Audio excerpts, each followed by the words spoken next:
weight of sleep lifts from your limbs, not with a sudden jolt, but with the slow creep of awareness. You do not wake instantly, you simply arrive at wakefulness. The first thing that touches you is the chill air, a fine dampness that seems to have settled deep into the timbers of the dwelling and into the thin wool of your night shift. This early hour belongs to silence, a heavy blanket pressed over the village before the day has permission to begin. You remain utterly still for a long time, allowing your body to recognize its surroundings again.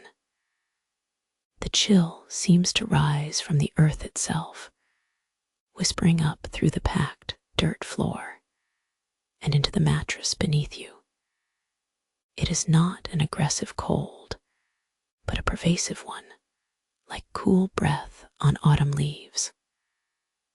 Above you, the thatch roof holds the damp coolness of the night air, trapping the faint, earthy smell of stored hay and wood smoke that has been slowly filtering from the hearth embers throughout the hours.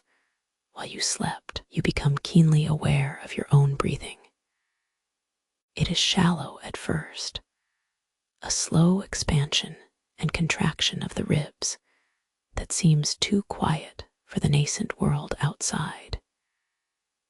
You listen to the sounds just beyond the immediate space of the bed, the soft cluck-cluck of unseen fowl moving in the small yard, the sporadic drip of water somewhere out of sight, perhaps from a wash basin or a leaky trough. These noises are muted, distant, woven into the fabric of an otherwise profound quiet. Eventually, you must stir.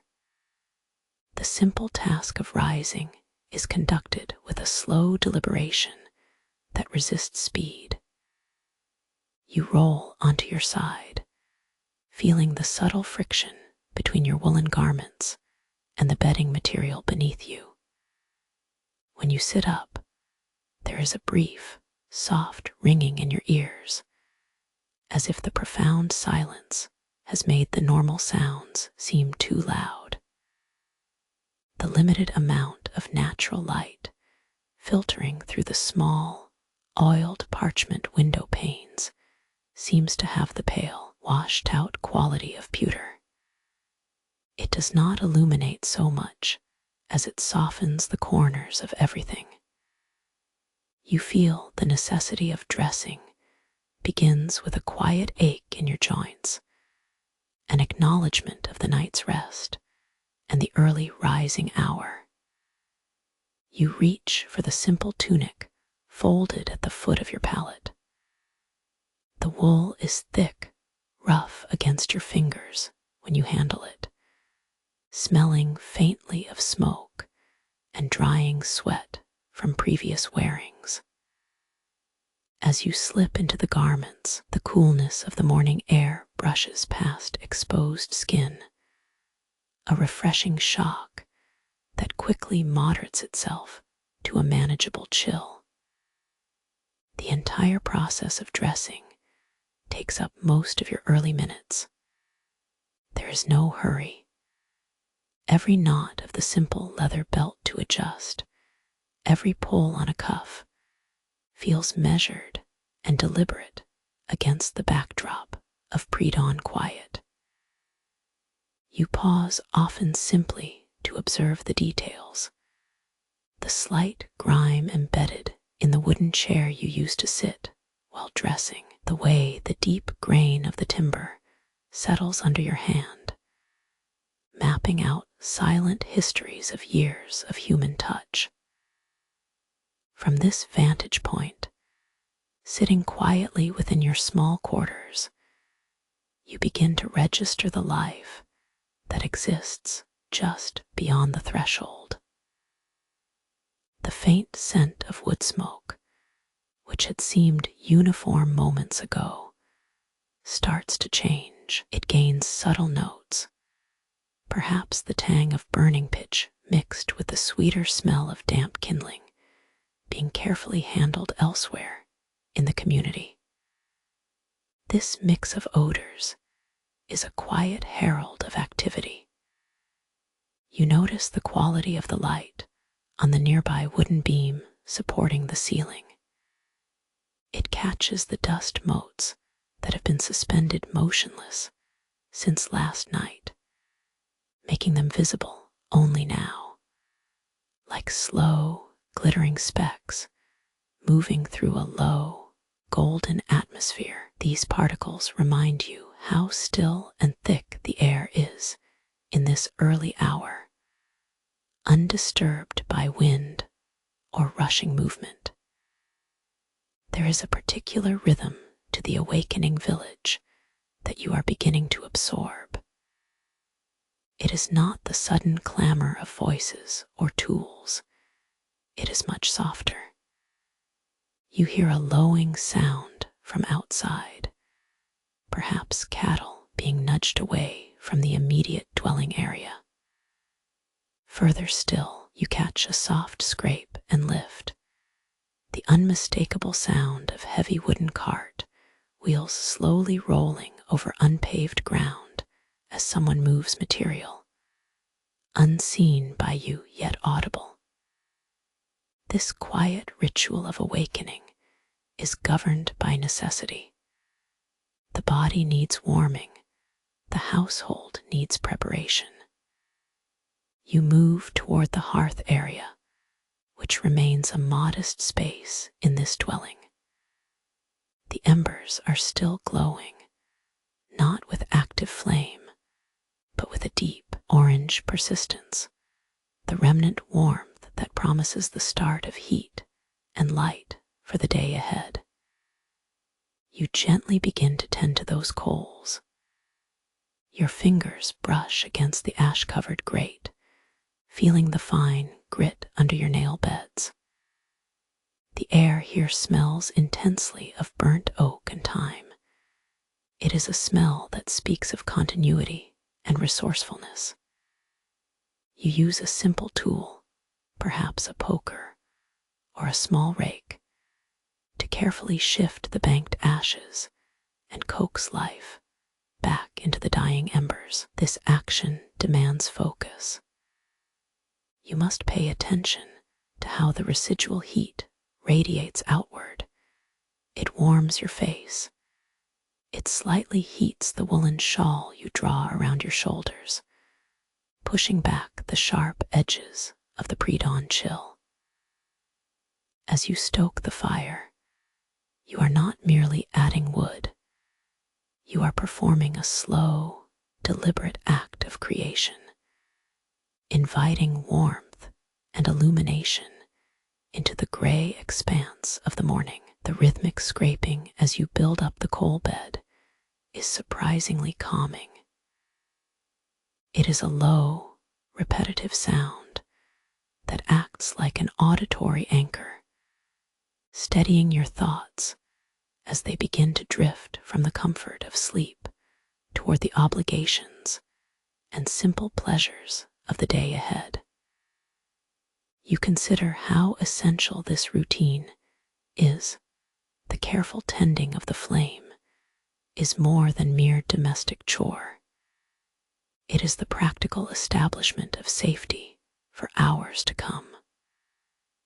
As the fire starts to take hold, emitting a faint plume of white smoke that rises straight up into the cool expanse, you feel a subtle shift in your own internal temperature. The slight warmth begins to work outward from the hearth and into the room, softening the edges of the chill that had been clinging to everything. You find yourself observing the geometry of the light again, where the embers reflect off the rough stone of the fireplace mantel. There is a momentary flicker of orange gold, a warm counterpoint to the gray morning light seeping in from outside. This contrast between the cool, steady exterior world and the contained, vital heat within your home gives you a quiet sense of belonging. The quiet observation prompts a gentle contemplation on simple luxury. You are lying upon bedding, perhaps not perfect, but undeniably yielding beneath you, the straw itself offering a firmness and an insulating layer that vastly surpasses the hard earth or stone floor. This minimal comfort is deeply appreciated, understood even in its simplicity. To be protected from the damp cold by mere stalks of dried grass was indeed a profound privilege. You settle back against the rough wood wall to rest momentarily, hands resting lightly upon your knees. The day is only beginning its first breaths, and everything, the air, the smells, the sounds, is steeped in that transitional quiet. It is a state of suspended animation, full of potential energy, waiting for the nudge of human action to release it into the robust, noisy rhythm of midday life. The residual chill of the early morning air still settles on your skin, a subtle dampness that the layers of rough wool cannot entirely dispel. You move from where you slept to the heart of the dwelling, toward the low place where the remnants of last night's fire have settled. The hearth is not just a source of heat. It is the steady core of this small existence, an anchor against the damp coolness of the outside world. You pause for a moment, allowing your eyes to adjust fully to the muted light that filters through the oiled parchment, or perhaps the simple opening in the wall. It is a pale, gray illumination, suggesting hours still cling tightly to the sky beyond the thatch roof. You draw near to the banked embers. They are not yet flames, but they possess a potent, deep heat held within their ash-caked edges, a promise of warmth and light for the day ahead. You reach out, feeling the grit and cool texture of the surrounding stones beneath your knees. The action you take is deliberate, unhurried, carrying the weight of established routine. With a small iron poker, or perhaps simply by careful scraping hands against the stone, you nudge the ash away from the glowing heart of the remains. This task requires attention paid only to the immediate surface, feeling for that faint orange whisper that signals life still within. The scent rises immediately, a complex blend of old soot, dry mineral dust, and that deep, sweet, almost smoky smell, unique to burnt wood, the aroma of enduring shelter. You brush away small quantities of ash onto a waiting patch of earth outside the main threshold, understanding that this waste must be kept from smothering the remaining warmth. The act itself is surprisingly meditative, focusing your awareness entirely on the resistance of the cool stones and the subtle shift of weight as you bend. Once the embers are gently revived, breathing slowly into them to encourage a modest flare-up, you look around the small room again. You notice where steam has begun to curl up from various surfaces, the rough wooden beam overhead, the corner of the packed earth floor. It is the visible confirmation that life and heat have reasserted themselves against the chill dawn. This steady fire is what dictates the rhythm of your hours. It demands fuel, attention, and respect at all times. The next task revolves around nourishment. Nearby, perhaps on a low shelf or an upturned basket, waits the grain coarse kernels of barley or wheat, still hard and cool from storage. Grinding this grain is a physical ritual, linking you back to the sheer effort that sustains your community. If there are handheld grindstones, you pick one up, noting its weight and the subtle smoothness worn into the wood handle by generations of hands before yours. The process demands steady pressure against the stone's resistance, turning the dry, hard kernels into a fine, powdery substance. The sound is rhythmic and immediate, a low shush-shush, counterpointed by the faint grit scattering onto the waiting mortar or bowl.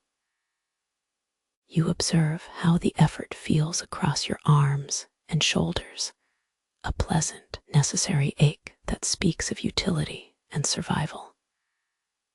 As you work the grain, the aroma changes again. It becomes sweeter, richer than mere smoke, taking on the promise of bread. This transformation from hard seed to fine powder is a quiet miracle of human intervention. Once the flour has been gathered, perhaps mixed with water in a clay bowl that feels cool and slightly gritty beneath your fingertips, you think about the simple future meal, the baking itself. The oven, if one exists, requires kindling and careful maintenance. But even simply anticipating the warm heft of bread is enough to anchor the start of the day. The warmth from the fire begins to permeate the dwelling, chasing away pockets of deep chill that clung to corners and stone floors. You walk over to the place where you rested hours ago, contemplating the bed. The straw beneath it seems remarkably unchanged since your last use. It is loose, dry, and slightly pungent, a smell that is neither pleasant nor offensive, but simply functional. This raw bedding, this thick mattress of dried stalks, represents a profound material contrast to any imagined luxury. You settle down again, perhaps just for a minute's rest before the day's movement truly begins. Lying upon it, you take a deep breath. The straw cradles you unevenly. It does not yield with the soft resistance of padded cloth or feather stuffing. Instead, it offers a resilient, slightly scratchy support that forces your body into an awareness of its own placement on the earth. It is simple, unadorned rest. Consider the sensory experience, the prickle beneath your cheek, the faint dustiness of the stalks against your skin, and how the heat radiating from the embers just a few feet away warms the air above you. This starkness is, in its own way, a form of ultimate comfort. It means nothing was wasted.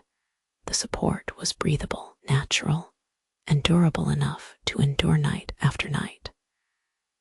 The bed requires no elaborate upkeep, only occasional replacement when too soiled or damp.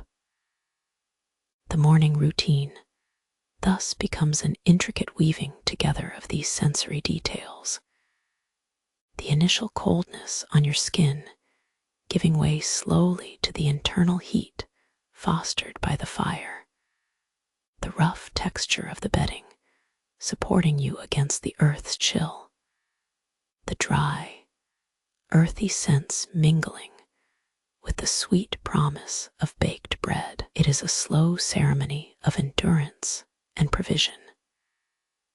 You stand up from the straw bed again, the minor rustle of stalks beneath your knees sounding loud in the relative quiet. The labor of tending the fire and grinding the grain requires focus that keeps wandering thoughts at bay.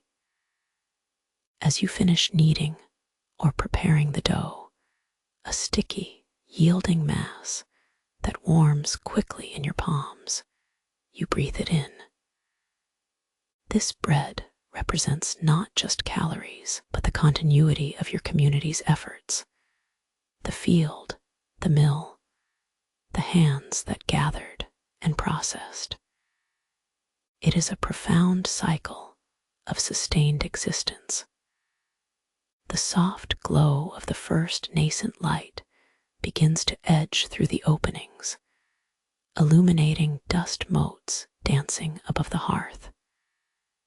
These tiny particles catch the pale rays, making the air itself visible, a reminder of continuous motion, even in apparent stillness.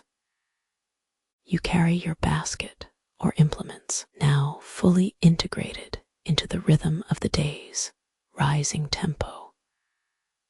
Understanding that this humble combination of fire and grain is what will sustain you through the passage to the market square and beyond.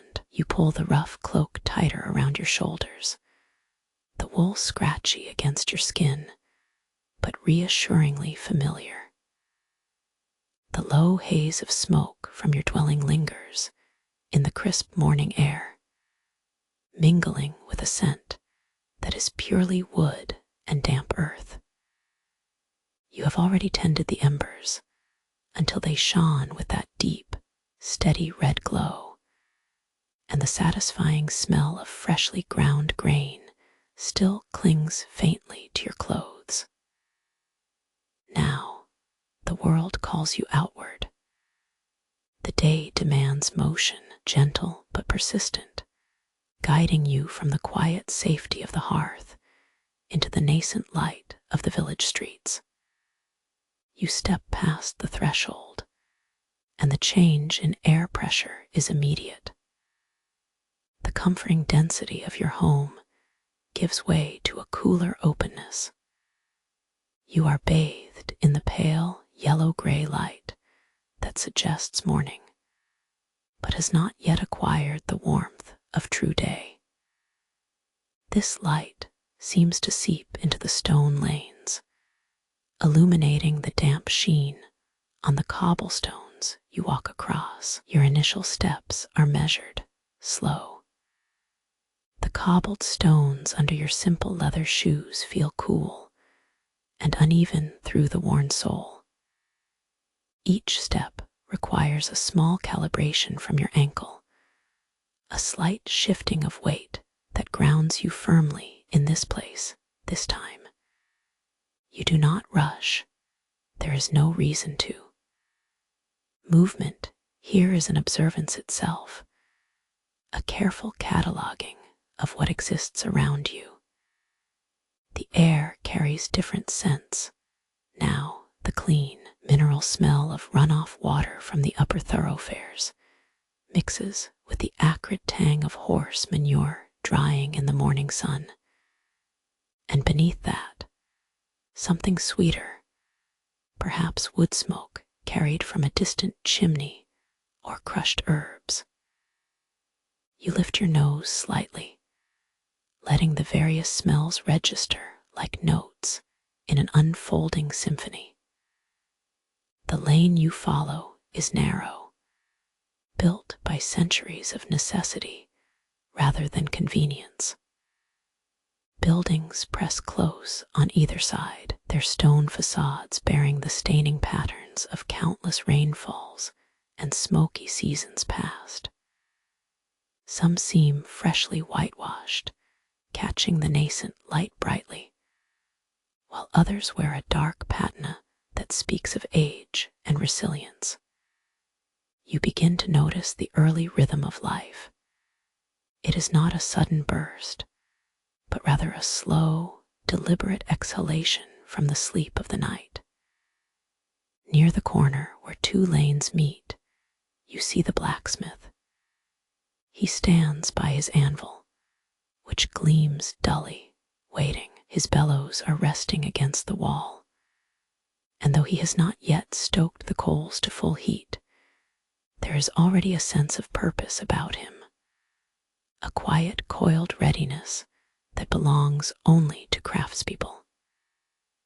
As you pass near his stall, the low, intermittent thump of him testing the weight of a hammer against the anvil echoes softly.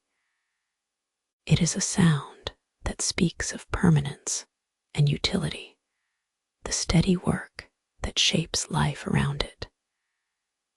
You slow your pace slightly, observing the patterns of sparks, small golden motes, where the metal meets the steel. The blacksmith does not look up as you pass. His focus is entirely on the rhythm of his material, which seems much more absorbing than any greeting.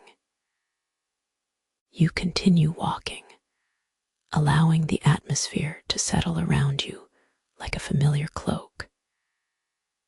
You hear the softer sounds now, the low slosh of water being carried in wooden buckets toward the wash house area, the dull scraping sound as someone is raking straw into a neat pile for animal bedding further down the way. Around this corner, activity increases slightly. Near a large stone basin used by women to soak and rinse linens, you spot the washerwoman. She kneels low, her movements economical and practiced. Her hands work rhythmically in the pale water, scrubbing at fabric that has held the day's grime. You notice the intricate way she holds the heavy bundle of clothes against her hip, balanced with a kind of weary grace. She looks up momentarily as you draw near, offering a small nod. It is not a greeting meant to initiate conversation, but merely an acknowledgement of shared space and continuous existence. You simply return that quiet acknowledgement with a slight inclination of your head. The gesture feels weightless, necessary only for the continuity of human understanding. Your pace remains unhurried, meditative. Your eyes drift from one detail to the next. The rich green hue of damp moss growing in the deep crevices of the curbing stones, the precise pattern of drying lavender hanging from a window box, smelling faintly sweet despite its utilitarian placement, the way the few early pigeons strut across the cobbled ground, heads held high as they investigate small patches of grit. The market square itself is still largely peripheral from your current position in the narrow lane. You can see glimpses of it, a patch of dirt where carts will soon be parked, and further on, the solid block of the town hall, its stone imposing even through the haze. The architecture here speaks of layers, ground floors built for commerce, above them dwellings that overlook the public life from the relative comfort of a window or an upper room. You feel your own muscles subtly adjusting to the slow progress of walking. You register the slight ache in your calves, not painful, but present, a reminder that the body is constantly engaged with gravity and routine. It anchors you in the moment, linking the simple act of movement to a tangible sensation of being alive. The air changes again as you approach the main arteries leading toward the square. The mixture of smells becomes denser. Spices carried by a passing merchant on his way to set up stall, the sharper scent of cured leather from a saddler's stall opening for the day, and always that pervasive smell of wood smoke and animal life. You pass a fruit seller who has already stacked her wares upon a sturdy wooden cart. The apples glow with a deep, bruised red in the pale light. The bread loaves rise invitingly, still retaining the warmth of the morning oven, their crusts looking rugged and dependable. You glance at them, not with hunger, but with an appreciation for the bounty that this contained life provides. The rhythm of the town is becoming more defined now, moving from quiet observation to gentle preparation.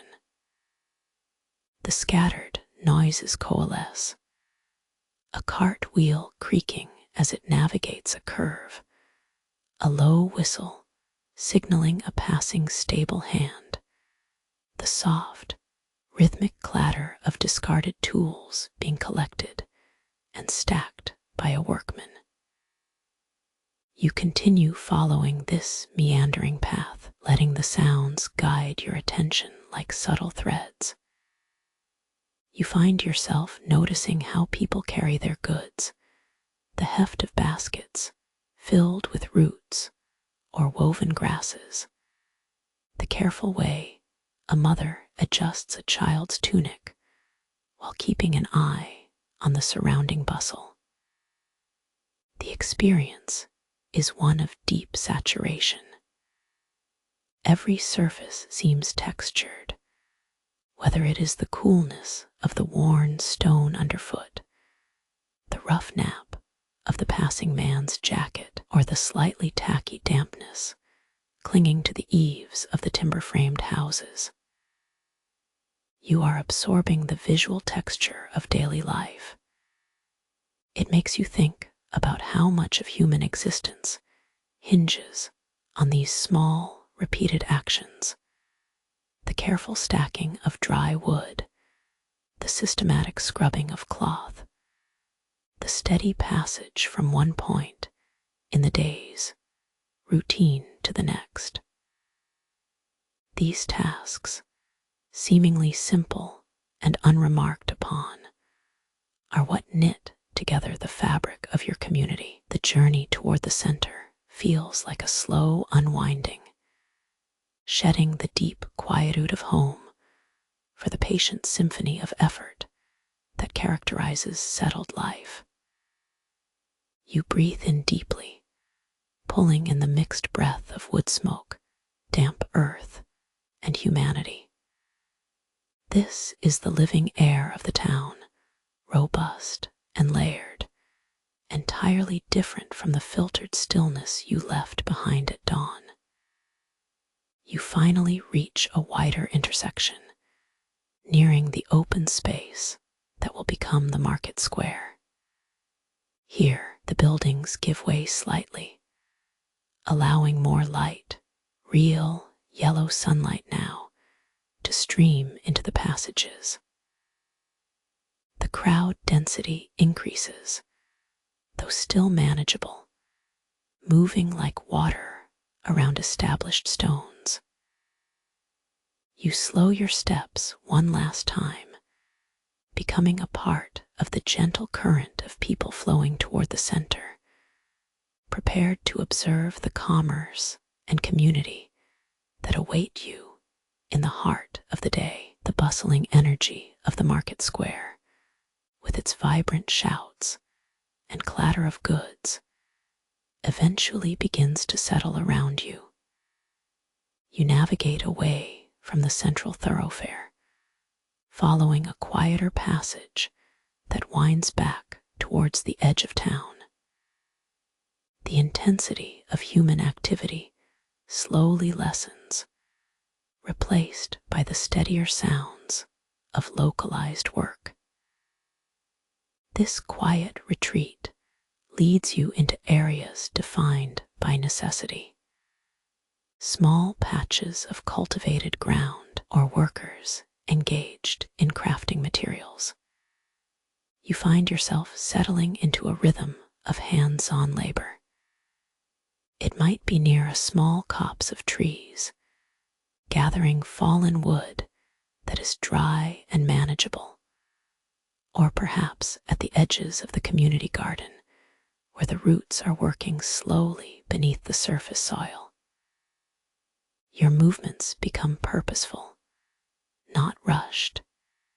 Each swing of an arm, each placement of a collected bundle, contributes to a steady, mindful accumulation. You learn to read the earth with your feet.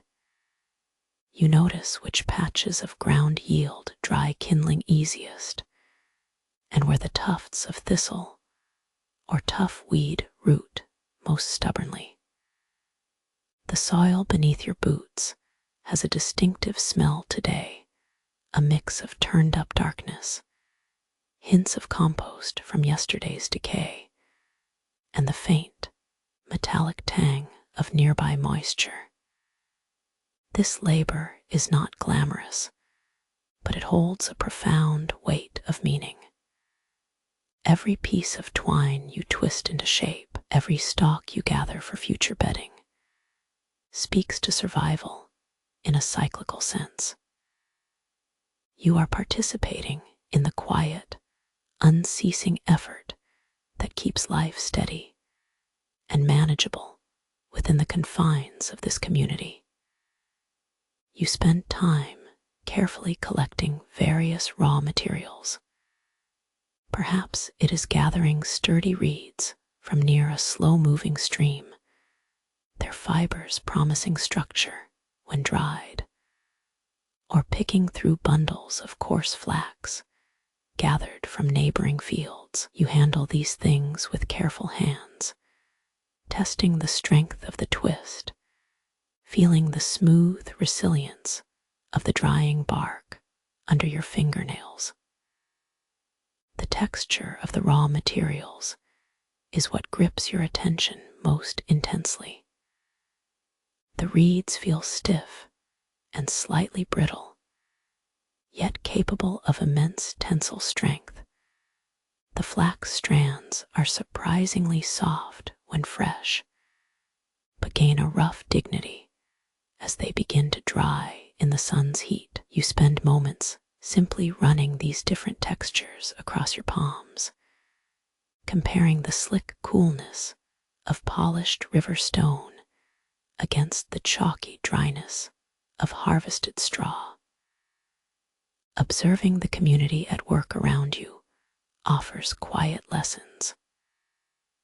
A woman near the edge of a small garden is weaving together discarded lengths of wool, not for immediate use, but to save them until they can be processed later into sturdy mats or bedding padding. Her fingers move in an ancient, economical dance, connecting disparate pieces of fiber into a continuous, useful whole. You observe how she seems utterly absorbed in the task at hand. There is no apparent struggle or complaint, merely the steady continuation of meticulous effort. This focused state of being, this total presence in simple physical work, is almost hypnotic to witness. The air temperature shifts subtly as the sun begins its slow ascent higher into the sky. The coolness retained from the morning edges off, replaced by a creeping warmth that sinks into your bones. You pause, resting your hands on a collection of gathered materials, and take a deep breath. The smells are complex. the sweet scent of dry earth mixed with sweat, the sharp, clean smell of freshly cut wood, and beneath it all, the subtle vegetal aroma of growing life. This gathering process reinforces a fundamental understanding. Nothing comes easily. True comfort, even something as simple as having a safe place to sleep for one night, requires this initial accumulation of effort. It is an exchange your time and energy for basic necessity. You find yourself methodically collecting specific types of dry straw or chaff that will be intended for bedding. You are looking not just for quantity, but for quality, the uniform dryness that ensures it will not harbor dampness or mildew, which would diminish its value quickly. This selection process requires a patient eye and slow walking. When you finally manage to pile these materials in a comfortable corner, forming a low mound of dry potential comfort, you sit down and survey your collection. The straw is light, voluminous, yet structured enough that it retains its form even when piled carelessly. It seems so simple, this humble material, yet its value here today feels immense. You think about the contrast between this pile and other sleeping surfaces. The thick, expensive coverings reserved for the very rich who may live in stone houses, or perhaps a rough wooden plank that draws the chill up from the ground. The bedding of straw, while profoundly simple, offers an unparalleled blend of necessary support and insulating fluffiness. The satisfaction you feel is not one of pride, but one of competence. You have participated in a tangible cycle, gathering, collecting, preparing. Your muscles ache pleasantly, the satisfying ache that comes from purposeful movement rather than forced labor. You spend time smoothing out the collected straw, pressing down on it with your hands until it settles into an even, manageable depth. This quiet act of preparation feels like consecrating a space for rest. It is transforming random piles of debris and harvest waste into a potential sanctuary. The slowness of this labor demands that you slow your mind as well. You begin to notice the patterns in the stacked materials, how one bundle rests perfectly against another, creating an interlocking geometry of comfort. The rhythm becomes deeply calming, mirroring the quiet, steady beat of the village life that is just beginning its day. You realize that preparation itself is a form of meditation. By focusing entirely on the texture of the straw beneath your fingers, the slight scratchiness of the dry stalks, and the careful positioning of each bundle, your thoughts naturally drift away from worry or expectation, simply settling into the durable rhythm of making things ready for what comes next. The light continues to shift, bathing the humble heap of bedding in a bright, golden wash. You rise slowly, brushing dust and chaff from your clothes, leaving the collected materials settled and waiting a quiet promise of ease at the close of day. The simple work has concluded, giving way to a necessary rest, a prospect made possible by persistent human labor. The day's bright, practical energy begins to fold back into itself. The light filtering through the small opening at the top of your dwelling has mellowed considerably since noon, softening from a sharp glare to a tired, dusty gold. You notice this change in the quality of the air, how it seems thicker now with dust motes dancing in the slant beams, and the faint aroma of wood smoke that persists even after the fire has banked low for the evening. The sounds outside, too, have begun their slow descent into stillness. The brisk calls of the market buyers fade away first, replaced by the softer rhythm of domestic chores. A distant bucket dragging across stone, the gentle scraping of hearth tools against mortar. You carry that sense of accumulated fatigue in your limbs, a pleasant heaviness that settles deep into your bones after hours spent bent over earth or twine. You return to the core of your home, crossing the threshold from the receding bustle of the village into the relative quietude of your own immediate space. The air here feels instantly different, cooler perhaps, and carrying only the deeper scents: damp wood, cooling ashes, and a residual sweetness from the earlier cooking fires. You move with an unhurried gait, consciously slowing down your pace as you navigate the packed earth floor that stretches before you. The primary task is simple settling. You begin to clear away the accumulated debris of the day, a few stray remnants of gathered reeds, perhaps a discarded length of twine, small objects left by chance or necessity. Each movement is performed with a deep economy of motion, reflecting both your weariness and a quiet respect for the space itself. You sweep the cleared patch near where you intend to rest, feeling the gritty texture of the cooled ash mixed with dust under your fingers. As you work, your thoughts begin to pull away from the physical tasks and drift toward the simple act of preparation for sleep. It is a quiet contemplation.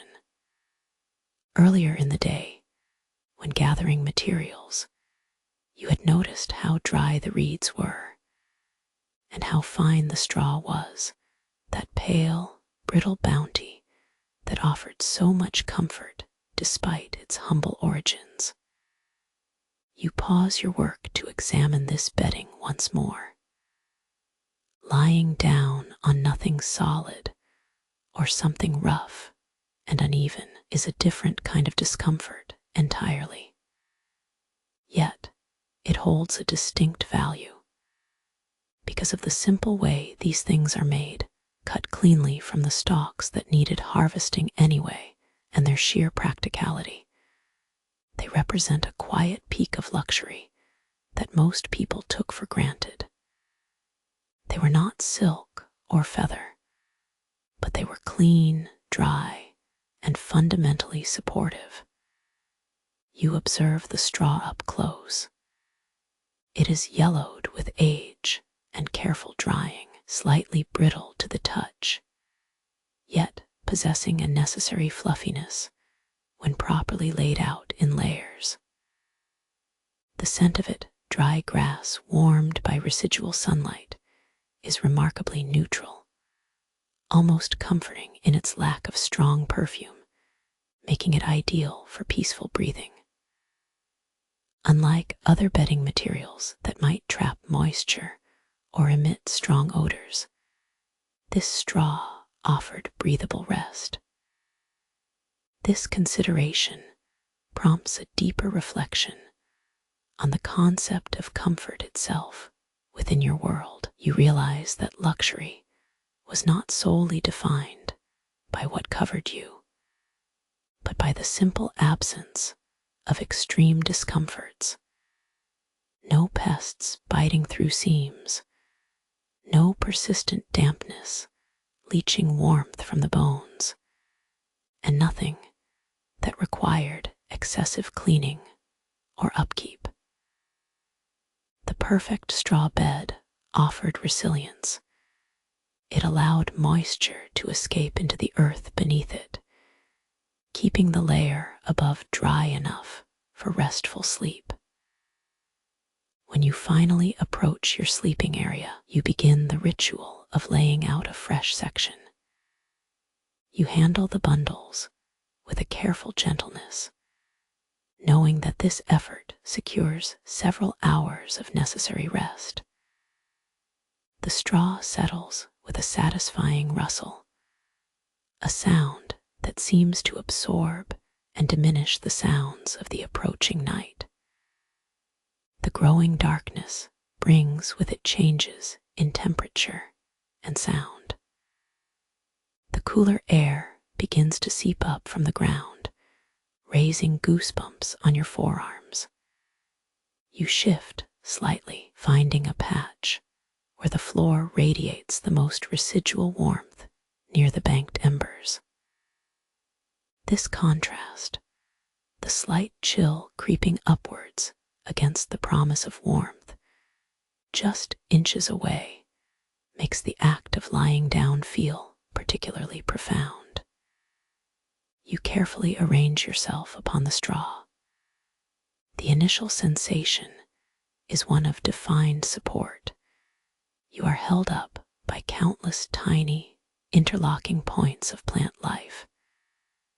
There is no yielding softness here, but rather a consistent, reliable lift that takes pressure off certain joints and encourages an even spread of weight. You take a few deep breaths, noticing how the dry air carries the sense of straw, wood smoke, and cooling earth mingling together. The day's accumulated sensory data settles around you. The metallic tang of sweat from the working hours, the faint grit of market dust caught under your fingernails, the subtle sweetness of the bread still warming in the hearth. These remnants are cleansed simply by the act of laying down, by preparing to let go. A momentary stillness descends, broken only by the soft crackle of wood as a final few embers sigh and pop out into cool darkness. You close your eyes, not yet falling asleep, but entering that gentle liminal space between waking and dreaming. This is when the depth of simple things becomes clear. The profound relief afforded by an undisturbed, supportive bed was nothing short of a massive luxury. You focus on regulating your breathing, drawing slow breaths into your chest, counting them internally. In, out. Each exhale seems to push away the residue of the day's efforts, pulling you further and deeper into rest. The hard-won comfort of this simple mattress, this dry bed of straw, anchors you gently against the cool weight of the coming night, a quiet assurance that tomorrow the cycle will begin again.